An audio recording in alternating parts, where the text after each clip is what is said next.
जय हिंद everyone, this Soham Kumar Pandey. Welcome to Soham Shiksha 2.0। ये तीसरा वीडियो है मैथमेटिक्स सीरीज़ में, जिसमें कि आज हम लोग पढ़ने वाले हैं फंक्शन के बारे में। फर्स्ट वीडियो में हमने पूरे एक वीडियो में पूरा का पूरा सेट पढ़ा और सेकेंड वीडियो में पूरा के पूरा लेसन को ख़त्म करा। फिर भी मैंने आपको सेकेंड लेक्चर में होमवर्क दे रखा था कि NCERT का आपका बुक जो है 12th का, उसका एक्सरसाइज 1.1 में जितने रिलेशन का क्वेश्चन है आप उसको बना लें। उसमें मॉडरेट क्वेश्चन कौन है, डिफ़िकल्ट क्वेश्चन कौन है, इजी क्वेश्चन कौन है, सबका एक फाइल लगा हुआ था। आप वहाँ से देख भी पाएंगे उस सब चीज़ को और बनाइए वहाँ पे। मैं उसका जो सॉल्यूशन होगा वो कुछ दिन में अपलोड कर दूंगा। पहले मैं टॉपिक पर आते जाता हूँ और जितना भी एक्सरसाइज का क्वेश्चन है आप खुद से ट्राई करें, नहीं बनता तो डाउट पूछें। उसका जो स्पेसिफिक वीडियो होगा वो मैं बीच बीच में डालते रहूँगा, या फिर जैसे मान लीजिए आज कंटिन्यू किया, कल कभी डाल दिया, अपलोड कर दिया, मतलब अलग से डाल देंगे इस सीरीज़ के अलावा। यानी पर डे जो 2 वीडियो आता है उसके अलावा कभी एक वीडियो डाल दूंगा। कभी कभी एक वीडियो डाल के आपका चैप्टर सा का सॉल्यूशन भी NCERT का करवा दूंगा। तो ये तीसरा लेक्चर है जिसमें हम लोग आज बात करने वाले हैं फंक्शन के बारे में। तो चलिए शुरू करते हैं फंक्शन बिना टाइम वेस्ट किए हुए। देखिए फंक्शन क्या होता है। Function is a correspondence between input number and output number. Function क्या है, एक ऐसा कॉरेस्पॉन्डेंस है इनपुट नंबर और आउटपुट नंबर में, जिसमें इनपुट को हम लोग x वैल्यू बोलते हैं और आउटपुट को y वैल्यू बोलते हैं। आप कुछ भी बोल सकते हैं, कोई दिक्कत नहीं है। That sends each input number two exactly one output number. यानी फंक्शन एक ऐसा मशीन है जिसमें अगर हम लोग इनपुट को x डालते हैं तो हमें कोई आउटपुट y मिलता है, और हर एक x वैल्यू का सिर्फ एक ही y वैल्यू मुझे मिलेगा, तभी वो क्या होगा, फंक्शन कहलाएगा, नहीं तो नहीं कहलाएगा। इसको डिनोट कैसे करते हैं, फंक्शन a टू b ऐसे लिखते हैं हम लोग x टू y करके। ठीक है, चलते हैं आगे। जैसे कि समझने के लिए मैं एक बहुत अच्छा एग्जांपल लाया हूँ, उम्मीद है कि आपको समझ में भी आएगा। एग्जांपल क्या कहता है, केस 1 से समझते हैं। देखिए केस 1 वाला बात क्या कहता है वो समझिएगा पहले। इसमें देखिए क्या बात कर रहा है, इसमें कह रहा है कि मान लेते हैं कि जो फंक्शन x है ना, वो आपका जो फंक्शन x है, सॉरी हाँ, आपका जो फंक्शन x है वो किसी मशीन में जाता है। इस मशीन का काम क्या है, उसके बायोलॉजिकल मदर को बताना। ठीक है, मशीन का क्या काम है, उसके बायोलॉजिकल मदर को बताना। तो देखिए अगर कोई x डालता है तो उसको y मिलता है। तो बताइए क्या किसी की 2 माँ हो सकती है क्या? नहीं। हेयर x है only one biological mother, that is y, इसलिए ये फंक्शन होगा। ठीक है, समझ में आया क्या? कोई अगर बायोलॉजिकल मदर वाला कोई फंक्शन है, यानी कोई मशीन है, उसमें अगर कोई इनपुट डालेंगे किसी को तो उसकी एक ही मदर आएगी जो कि y होगा। ठीक है, केस 2 की बात करें, सिर्फ एक ऐसा मशीन लगाए जिसमें सिर्फ मदर बताता है। तो अगर p को इनपुट डाले तो हो सकता है उसका जो इनपुट आए वो x y w z सब आ सकता है। जैसे कि p की हो सकती है वो बायोलॉजिकल मदर, p की हो सकती है वो स्टेप मदर, p की हो सकती है वो ग्रैंड मदर, p की हो सकती है वो डॉटर मदर। यानी जो भी मदर हो सकती है, यानी कि मासी भी माँ के समान ही मानी जाती है। फिर बायोलॉजिकल मदर हो गई, उसकी सौतेली माँ हो गई, दादी माँ हो गई, सब कोई नानी माँ हो गई, यानी कि सब क्या है, सब माँ ही है। तो p का कितना हो सकता है, बहुत सारा इमेज आ जाएगा। तो इसलिए hence case 1 is a function but case 2 is not a function, because function का डिफिनेशन क्या कहता है कि हर एक x वैल्यू के लिए y का सिर्फ और सिर्फ एक ही वैल्यू आना चाहिए, तभी जाकर वो फंक्शन होगा, नहीं तो नहीं होगा। उम्मीद है समझ में आ रहा होगा। चलिए अब समझते हैं कि फंक्शन को डिनोट कैसे करते हैं। मान लीजिए कि ये फंक्शन a है और ये फंक्शन b है, तो a से b फंक्शन कैसा होता है, मतलब x का कोई इमेज y यानी कि b वाला सेट में भी होगा जो कि y एलिमेंट है। समझ में आया? तो फंक्शन को और भी बोला जाता है क्या क्या, ऑपरेटर, ट्रांसफॉर्मेशन, ये फंक्शन का 2 नाम है। ठीक है, चलिए आगे क्वेश्चन करिए कि एग्जांपल दिया हुआ है कि y is equal to x square plus 1 which can also be written as f x is equal to x square plus 1, then what is the value of f of 2। F of 2 का value क्या होगा, तो क्या करना है, just x की जगह पे 2 पुट करना है। तो जब आप 2 पुट करेंगे तो क्या हो जाएगा, एक्स स्क्वायर की जगह पे 2 का square, that is 4 plus 1 that is 5। What is f5, तो आप x की जगह पे 5 पुट करेंगे तो क्या हो जाएगा, 5 का square plus 1 that is 26। f की जगह पे 3 पुट करेंगे तो जैसा 3 की जगह x की जगह पे 3 लिख दीजिएगा। उसी तरह यहाँ एफ एक्स जब a प्लस 3 पुट करना है तो आप क्या करिएगा, इस इक्वेशन में a प्लस 3 पुट कर दीजिएगा। तो क्या हो जाएगा, a प्लस 3 का स्क्वायर प्लस 1 जो कि हो जाएगा a square plus 9 plus 6a। अब 9 प्लस 1 क्या हो जाएगा, 10, इसलिए आंसर आया है x square a square plus 6a plus 10। समझ में आया क्या? आ ही गया होगा, इतना ही समझा रहा हूँ। ठीक है, आगे चलते हैं। How to check a graph is a function or not. कैसे पता करेंगे जो ग्राफ दिया हुआ है वो फंक्शन है या नहीं है। तो हम लोग चेक करने का मेथड आता है, इसको बोलते हैं VLT यानी कि वर्टिकल लाइन टेस्ट। इसमें क्या होता है, graph must cut only one time by the vertical line that is parallel to y or perpendicular to x axis. यानी कि अगर कोई एक्स एक्सिस है, वाई एक्सिस है, तो अगर कोई ग्राफ बना हुआ है, उसको जो वर्टिकल लाइन आ रहा है ऊपर से, उसको ग्राफ को अगर मात्र एक जगह पर कट किया तो वो बोलेंगे फंक्शन है, और एक से ज़्यादा जगह कट किया तो बोलेंगे फंक्शन नहीं है। सिंपल सी भाषा में यही बात समझ में आया। चलिए, जैसे कि इस ग्राफ के बारे में बात करें तो इसको देखिए, ये जो ग्राफ है ये वाला,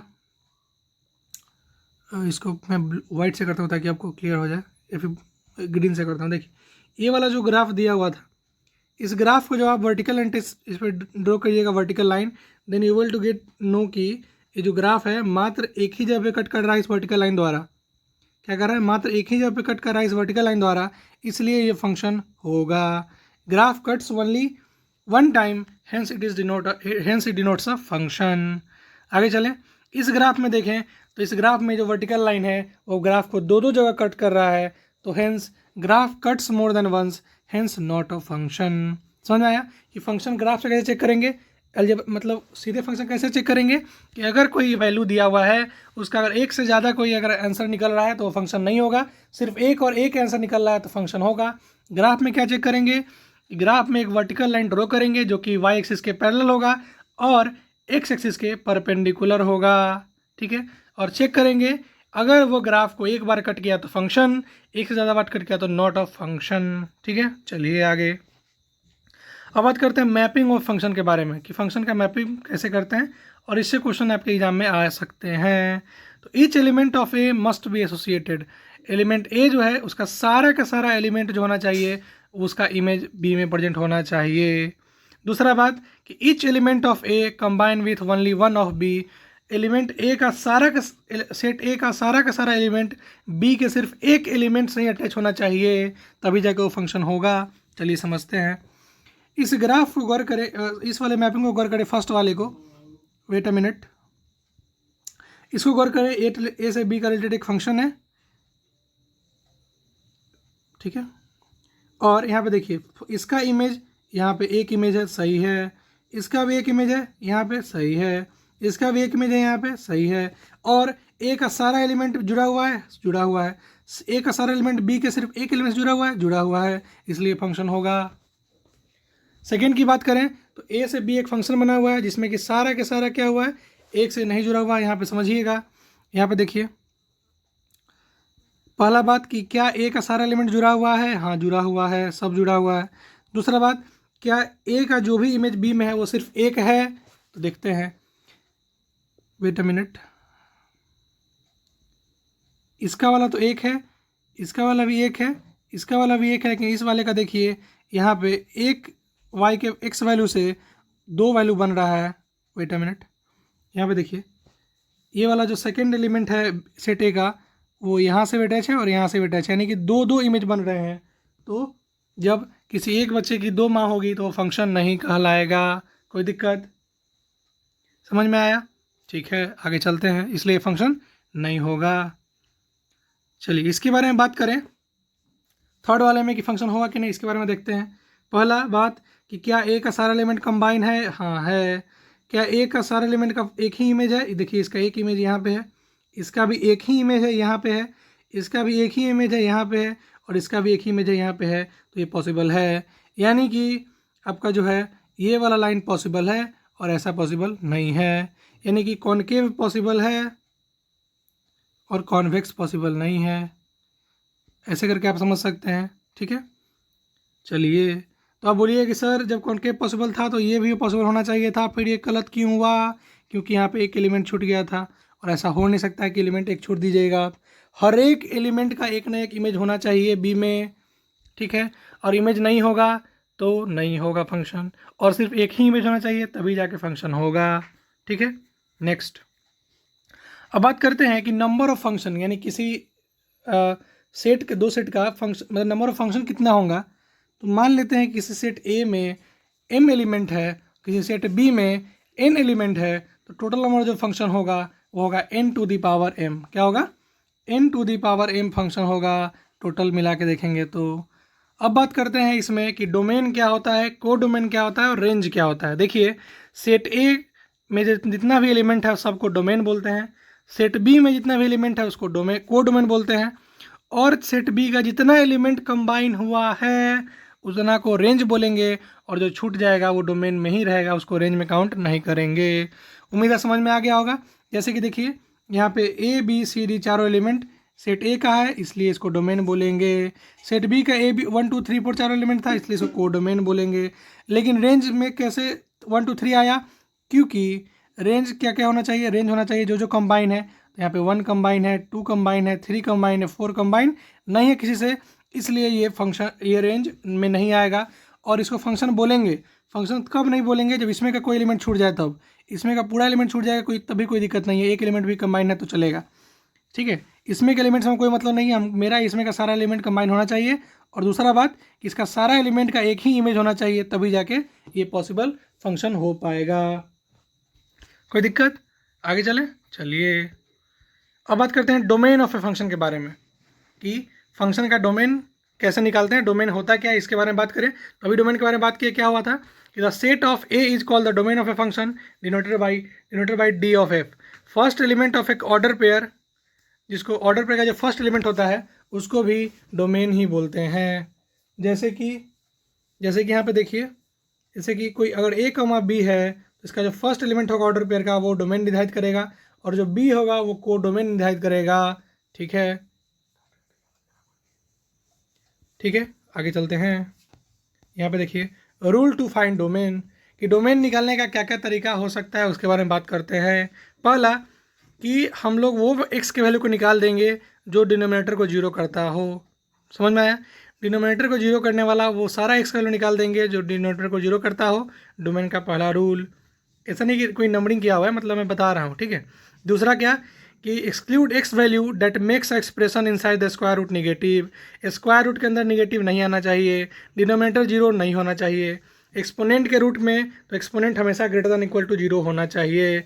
लॉग की बात करें तो लॉग का प्रॉपर्टी आप जानते हैं कि लॉग के बेस में जीरो से बड़ा होना चाहिए, लॉग के आर्गूमेंट भी जीरो से बड़ा होना चाहिए, और लॉग का बेस 1 नहीं होना चाहिए, क्योंकि किसी भी एक्सपोनेंट में अगर बेस 1 है तो उसका वैल्यू 1 ही आ जाता है, इसलिए जीरो आ जाता है, इसलिए हम लोग 1 ए का वैल्यू 1 नहीं ले सकते हैं। यानी कि समझे, log to the base 1 of any value equal to zero, इसलिए हम लोग ए के जगह पे 1 नहीं ले सकते। ए भी ग्रेटर दैन जीरो होना चाहिए और एक्स भी ग्रेटर दैन जीरो होना चाहिए। तो पहला बात समझ में आया कि डिनोमिनेटर जीरो नहीं हो सकता है, और स्क्वायर रूट के अंदर निगेटिव नहीं रखना है, और स्क्वायर रूट के अंदर एक्सपोनेंट है तो एक्सपोनेंट का value greater than equal to zero होना चाहिए। लॉग के बारे में बात करें तो लॉग का बेस 1 नहीं होना चाहिए, जीरो से बड़ा होना चाहिए, और जो लॉग का आर्गूमेंट है वो भी जीरो से बड़ा होना चाहिए, ठीक है। आगे चलते हैं। दूसरा बात कि अगर फंक्शन x का डोमेन 1 है और फंक्शन gx का डोमेन d2 है, तो अगर दोनों को जोड़ लिया जाएगा, मान लीजिए फंक्शन x और फंक्शन gx दोनों को अगर जोड़ घटाव करते हैं, उसका जो डोमेन होगा वो दोनों का इंटरसेक्शन आएगा। इंटरसेक्शन के बारे में आपको बता चुके हैं सेट में ही। इंटरसेक्शन क्या होता है? दोनों का कॉमन, दोनों में जो कॉमन डोमेन आएगा वही होगा। समझ में आया? अगर कोई फंक्शन है उसका डोमेन d1 है, कोई दूसरा फंक्शन उसका डोमेन d2 है, तो अगर दोनों फंक्शन को जोड़ देते हैं तो उसका जो डोमेन आएगा वो d1 इंटरसेक्शन d2 आएगा, यानी कि दोनों का इंटरसेक्शन आएगा, ठीक है। चलिए आगे। मान लेते हैं कोई फंक्शन दिया है 1 बाई रूट एफ एक्स, तो एफ एक्स का value greater than equal to zero होना चाहिए, यानी कि रूट के अंदर हमेशा value greater than equal to zero होना चाहिए। लेकिन यहाँ पे जीरो नहीं कर सकते हैं, क्योंकि जीरो करेंगे तो टोटल वैल्यू क्या हो जाएगा? इन्फिनिटी हो जाएगा, सो जीरो नहीं करेंगे। समझ में आया? चलिए 7 नंबर की बात करें तो एफ एक्स क्या होता है? अगर मान लेते हैं x square plus b x plus c है, यानी क्वाड्रेटिक है, तो क्वाड्रेटिक में अगर डी ग्रेटर दैन जीरो हमेशा रहता है, अगर ए ग्रेटर दैन जीरो हुआ तो फंक्शन भी जीरो ग्रेटर दैन से जीरो होगा, और ए लेस दैन जीरो हुआ तो फंक्शन भी लेस दैन जीरो हो जाएगा। जैसे कि देखिए कि अगर हमारा डिस्क्रिमिनेंट ग्रेटर दैन जीरो है, सॉरी डिस्क्रिमिनेंट अगर लेस दैन जीरो है, तो अगर ए ग्रेटर दैन जीरो हुआ तो फंक्शन भी ग्रेटर दैन जीरो होगा, ए लेस दैन जीरो हुआ तो फंक्शन भी लेस दैन जीरो होगा। किसके किस वैल्यू के लिए? एक्स जो रियल नंबर हो, ठीक है।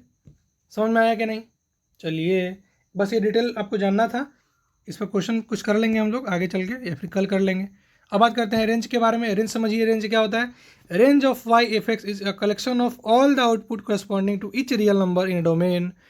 इनपुट का सारा जो इनपुट है उसका जो भी आउटपुट को डोमेन में दिखता है आपको, वो सब के सब क्या है? रेंज है, चलिए अब बात करते हैं how to find range. Range निकालने का तरीका थोड़ा अटपटा है, सीखने में इसको टाइम लगेगा, बिकॉज इसका क्वेश्चन हम लोग कल करेंगे आईआईटी लेवल बेस तक भी, तो आपको रेंज निकालने में दिक्कत नहीं आएगा। फिलहाल के आज की वीडियो में बस इतना ही रहेगा, यानी कि रेंज निकालना, कोऑर्डिनेट निकालना, फंक्शन का समझना बेसिक। कल हम लोग पढ़ेंगे टाइप्स ऑफ फंक्शन और रेंज का कुछ क्वेश्चन भी करेंगे। अभी रुकिए अभी बाकी है, ठीक है।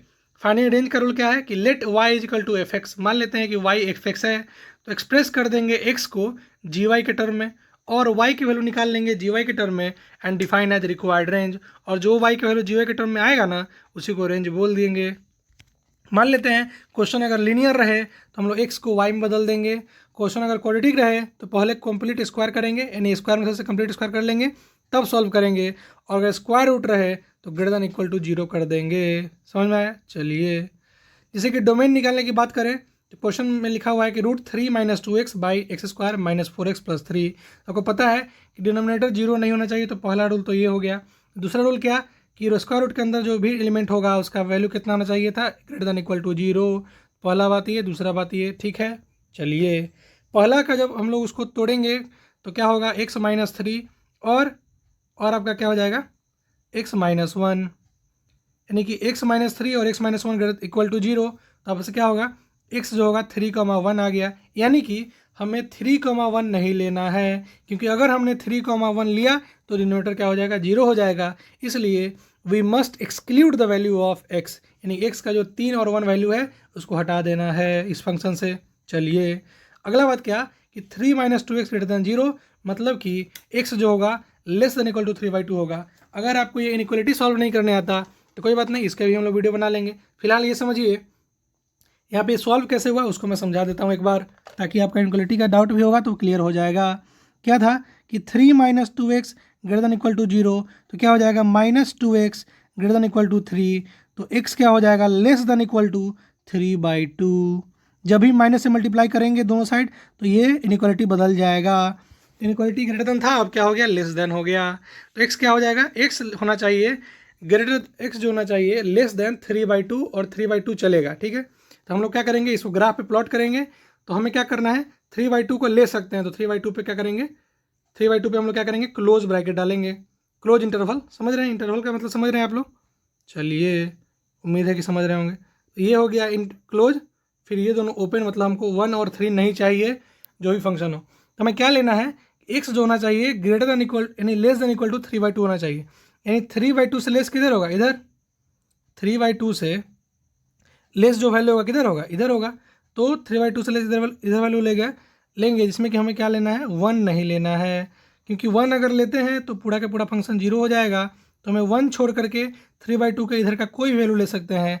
तो आंसर यहाँ पे आपका डोमेन क्या हो जाएगा, -∞ से 1 तक, क्योंकि 1 नहीं लेना इसलिए ओपन ब्रैकेट, फिर हमें 1 से लेकर 3/2 तक, जिसमें कि 1 नहीं लेना है और 3/2 लेना है, इसलिए क्लोज ब्रैकेट। तो इस तरह से क्या करेंगे, हम लोग डोमेन फाइंड करेंगे। अब आप डोमेन का आईआईटी लेवल का क्वेश्चन भी बना सकते हैं, बस आपको रूल पता होना चाहिए। तो आज के लिए बस इतना ही, अब बहुत बहुत हो गया। हम लोग अगले वीडियो में पढ़ेंगे, कल के वीडियो में पढ़ेंगे टाइप्स ऑफ फंक्शन, जो कि आपका 12th का स्टार्टिंग होगा, जहाँ पर हम लोग पढ़ेंगे 1 function, onto function, many one function, उसके बाद आपका बाइजेक्टिव, सब्जेक्टिव, इंजेक्टिव, ठीक है। उसके बाद आप लोग को पढ़ाएंगे inverse of function, trigonometric function, signum function, log function, modulus function. जितना ही फंक्शन होगा ना, कल हम लोग फंक्शन कर ही लेंगे, क्योंकि हम लोग सेट हो चुके थे, हम लोग का रिलेशन बन चुका है। अब फंक्शन की बारी। चलिए, तो हम लोग कल करेंगे टाइप्स ऑफ फंक्शन। तो बात करते हैं होमवर्क के बारे में। तो होमवर्क आपका इतना ही रहेगा कि जो भी मैं पढ़ा रहा हूँ उसको आप कृपया एक नया कॉपी में नोट डाउन करते रहें, बिकॉज आपको अभी लग सकता है कि ये फालतू है, लेकिन एग्जाम समय आपको समझ में आएगा कि कितना क्रूशियल है नोट डाउन करना। समझ में आया? जो भी पीडीएफ मिलता है आपको व्हाट्सएप ग्रुप पे, उस पीडीएफ से आप नोट डाउन करते जाइए। एक जो भी होमवर्क बताता हूँ उसको करते जाइए, बिकॉज आप अगर अभी एनसीईआरटी नहीं बनाएंगे तो आप कभी भी एनसीईआरटी नहीं बना पाएंगे। आपको लगता होगा कि एनसीईआरटी फेकू बुक है, लेकिन आपको फेंक देगा एग्जाम में अगर आप नहीं बना के गए तो। ठीक है, सारा डर मिटाने का एक ही उपाय है, एनसीईआरटी। तो आप एनसीईआरटी का एक्सरसाइज 1.1 जरूर से ज़रूर बनाएं। कोई डाउट हो तो उसे आप मैसेज करें। कल के पढ़ाने के बाद आप एक्सरसाइज 1.2 क्या, आप पूरा का पूरा चैप्टर 1 बना पाइएगा। और जैसे चैप्टर 1 खत्म हुआ, हम लोग मूव करेंगे इन्वर्स ट्रिग्नोमेट्रिक फंक्शन आपके चैप्टर 2 पे। ठीक है, तो चलिए, thank you so much for watching. हम लोग मिलेंगे कल ऑर्गेनिक केमिस्ट्री के 4th वीडियो के साथ, जिसमें हम लोग बात करेंगे साइक्लो एक्सचेन यानी कि साइक्लो, बाईसाइक्लो और स्पायरो कंपाउंड के बारे में, और उसके बाद बात करेंगे हम लोग टाइप्स ऑफ फंक्शन वाले वीडियो में। तो मिलते हैं हम लोग अगले वीडियो में। Bye bye.